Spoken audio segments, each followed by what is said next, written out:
آج میں اپنے دل کی بات کرنے جا رہا ہوں.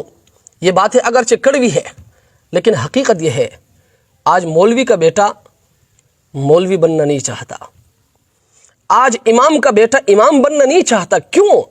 اس لیے کہ انہوں نے دیکھا ہے کہ میرے باپ نے کس طرح غربت کی زندگی گزاری ہے. اس نے اس بات کو بھی دیکھا ہے کہ ڈاکٹر بنوں گا تو میری تنخواہ 1.5 لاکھ ہوگی، انجینئر بنوں گا تو میری تنخواہ 1 لاکھ ہوگی، پروفیسر بنوں گا میری تنخواہ وہ 1.5 لاکھ سے اوپر ہوگی، امام بنوں گا تو میری تنخواہ 15,000 ہوگی. آج مسجد میں اے سی لگ سکتی ہے، مسجد میں ٹائلیں لگ سکتی ہے، مسجد کے مینار اونچے اونچے بنائے جا سکتے ہیں، لیکن کمیٹی والوں سے کہہ دو کہ امام کی تنخواہ بڑھاؤ، ان کو موت آتی ہے. ان کو موت نہیں، ان کو شرم آنی چاہیے کہ امام کی تنخواہ 15,000 ہے، مسجد میں آپ نے اے سی لگائی ہے. امام کی تنخواہ 15,000 ہے، مسجد میں آپ نے ٹائلیں لگائی ہے. امام کی تنخواہ 12,000 ہے، مسجد کے مینار آپ نے اونچے اونچے بنائے ہیں. میرے بھائی یہ زیادتی ہے. آج محتمم صاحب کہتا ہے اخلاص کے ساتھ کام کرو. خود محتمم کو دیکھو تو بڑی بڑی گاڑیوں میں گھومتا ہے، ان کے بچوں کو دیکھو بڑی بڑی گاڑیوں میں گھومتے ہیں، اور معلم کو مدرس کو یہ چورن بیچتا ہے کہ اخلاص کے ساتھ کام کرو. ہمارے اکابرین نے اخلاص کے ساتھ کام کی ہے. ان کی تنخواہیں 5 روپے تھی، 50 روپے تھی، 10 روپے پر وہ کام کرتے تھے، 75 روپے پر وہ کام کرتے تھے. میرے بھائی اکابر نے تنخواہیں نہیں گھٹائی ہے. آپ اکابر پر بات کر کے یہ ظلم نہ کریں، یہ بھی آپ کی زیادتی ہے.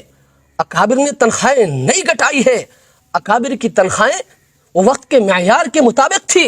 آئیے میں آپ کو دکھاتا ہوں.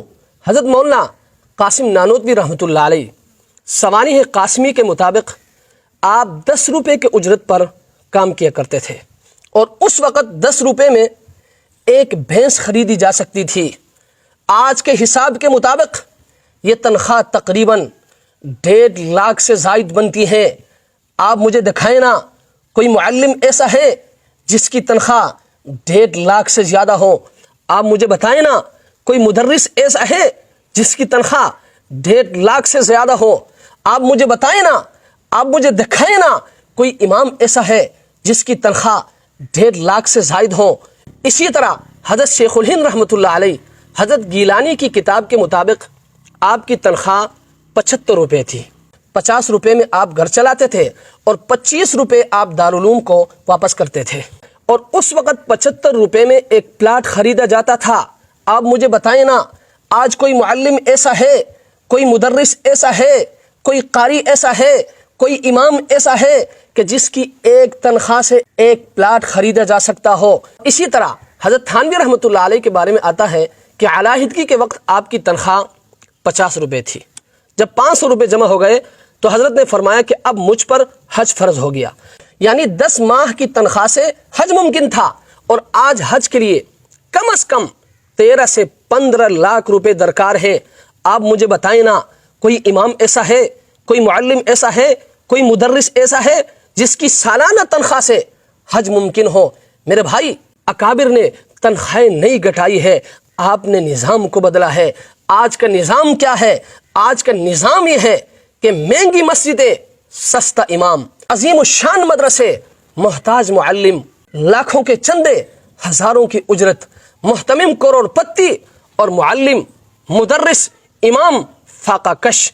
میرے بھائی یہ نظام نہ دینی ہے، نہ اسلامی ہے، اور نہ ہی انسانی ہے. اس لیے میں تمام مدارس اور مساجد کے نظام سنبھالنے والوں سے میں یہ کہوں گا کہ معلمین کی تنخواہیں بڑھاؤ، مدرسین کی تنخواہیں بڑھاؤ، اور اماموں کی تنخواہیں بڑھاؤ. اکابر نے تنخواہیں نہیں گھٹائی ہے، آپ نے نظام بدلا ہے، آپ نے اخلاص کا چورن بیچا ہے. ایسا نظام نہیں چلے گا. رب کے حضور آپ جواب دہ ہیں، آپ کو جواب دینا ہوگا. اللہ کی